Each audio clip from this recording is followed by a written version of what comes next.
Hello বন্ধুরা, আসসালামু আলাইকুম। পাপড়ি মাশরুম অ্যান্ড অ্যাগ্রো ফার্মের পক্ষ থেকে সবাইকে শুভেচ্ছা। আশা করি সবাই ভালো আছেন।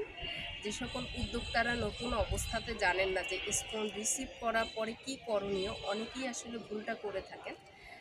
যখন আপনি স্টোন কুরিয়ার থেকে রিসিভ করবেন, আপনি বাসায় নিয়ে গিয়ে প্রথমে কার্টুন থেকে বের করে একটা সমতল জায়গায় রেখে দিন এবং মিনিমাম একদিন আপনি ওকে রেস্টে দিবেন, এই কারণে যে ওর জার্নি পড়েছে, ওকে রেস্টে দিলে ও স্বাভাবিক অবস্থায় ফিরে আসবে।